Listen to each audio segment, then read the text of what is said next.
are doing good. In this video, I'll be talking about one of the most common problems that many foreign language learners have, and that is fear. So before we start speaking on how to overcome it, we are going to first talk on where it comes from. According to my perception, there is a lot of pressure on people today to speak in English, and that too fluently. Now, as per my observation and experience, this is not a new progression. It existed when I was a kid, maybe even before that, and the problematic part is that this kind of pressure is making people becoming very much conscious when they speak in English. They are always thinking about how people are going to judge them, what kind of criticism they might receive because of this. Hence, this pressure is not allowing them to acquire the language skills naturally. I would also give an example that there are people whom I have met who are not actually willing to learn language. It's just that they are either being forced to do that, and because they think that it is a necessity and there's no other way out, they have to compulsorily do it, and that's why they are learning English. Another negative development is that English language speaking is considered as a social status in our society. Now this situation is creating ample amount of pressure on students who are in their higher secondaries, who are going to college, or professionals who are working. Now they are becoming more and more conscious when they speak in English. So at this stage, when they are learning English or they are a little bit fluent in the language, their entire focus should be into improving of the language or improvement of the language. Rather, they focus more on what the other people are going to think about their English language skills. And hence, it is not making them improve their language, it is making them more and more conscious while they speak in English. Also, it makes them nervous and fearful. Now that we know from where the fear comes, let us talk about how to overcome it. So step number 1, do not put English language on a pedestal. Now I've seen most of the people who are considering English language as a superior language, and the reason behind it is that it is widely used globally. Now what they do is they will try to make English language superior, often comparing it with their mother tongue, and consider their mother tongue inferior. Now this kind of thought process or this kind of progression is making the person reach that level of achieving their English language skills difficult, because they have put something on a superior level that is difficult to achieve or reach. So I'll give you here a really funny example. I've often seen how parents, they teach their kids, they try to teach them the mother tongue, but in that process they teach them the mixture of different languages. Now talking about a typical Gujarati parent, not everyone though, that if he or she wants to explain to his or her kid that object is so and so, he's going to use the entire term in Gujarati, but the name of the object or a living being would be in English. Like for example, beta jo pelo camel jai che.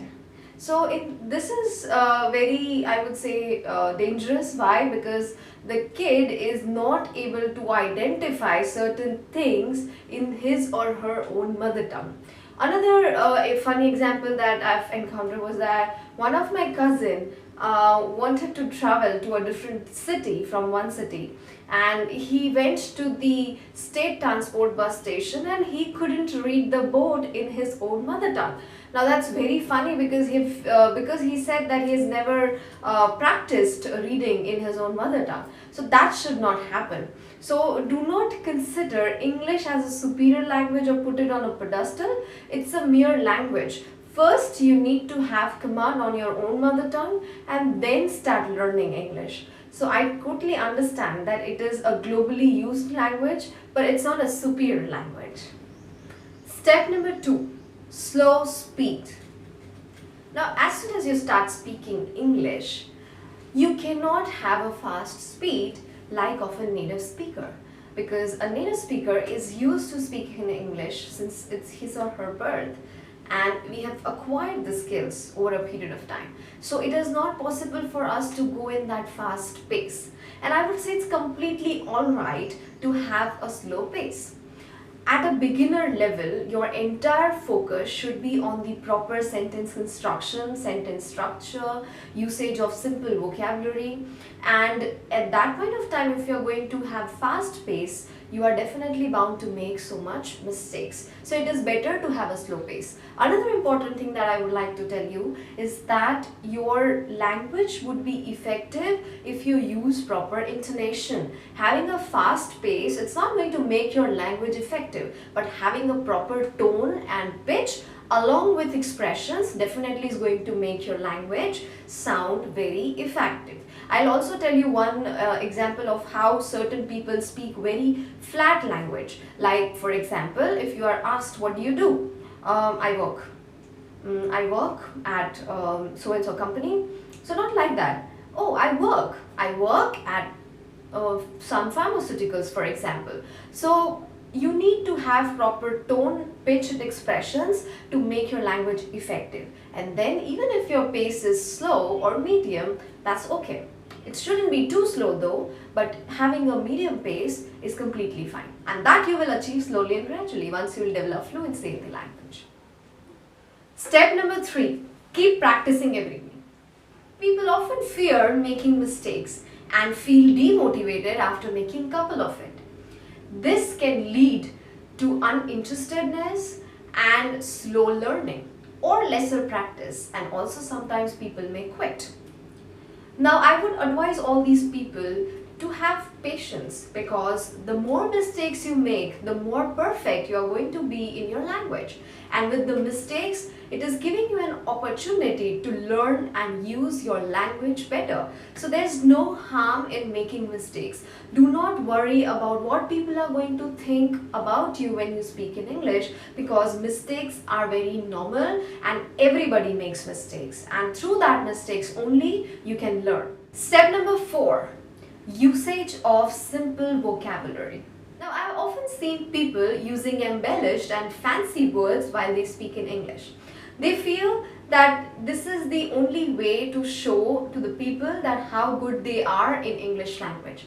I would say that's not true, because at the beginner level, if you start using fancy words, you may not be able to use it at a proper place because you are not having proper understanding of where to use which words. Remember, I talked about collocations in my previous video, that every word does not fit everywhere with the same meaning. It has different usage, and that is the collocation. And you need to understand that. Even if we don't talk about collocation, unnecessary usage of embellished words, it's not necessary. Remember, the purpose of language is to simply express the feelings, ideas and attitudes. And there is no need of using good words as far as you are serving the purpose of language. So make sure that there is no need of using fancy words at initial stage. It is better you focus on speaking correct English rather than speaking fancy English. The last and final step, step number 5, watch, listen and read.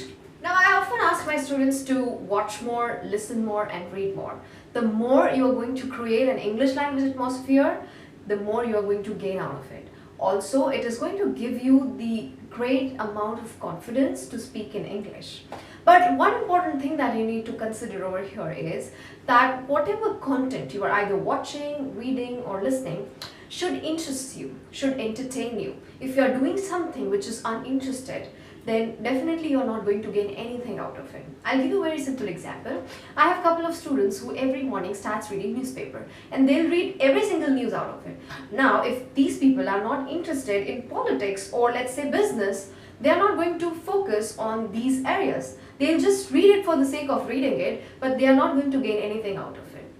But at the same time, if they are reading something which interests them, for example, Bollywood news is what is happening in their celebrities' life, then I'm sure that that is going to help them out. So make sure that whatever you watch, read or listen should interest you And more specifically, you should sit with a dictionary if you don't understand any word while you read it. If you are watching or listening, make sure that you have subtitles. Make sure you pause and re-listen to it if you have missed anything. Okay, so practice has to be done in a proper way, then you will definitely achieve the results. Now, before ending, I would like to say that if you are having any suggestions or any questions, I definitely appreciate it, and you can comment it on my channel and I'll try replying you. Thank you so much for watching this video, and I hope it really helps you, because fear is something which you people need to go away from. Only then you will be able to acquire the language skills.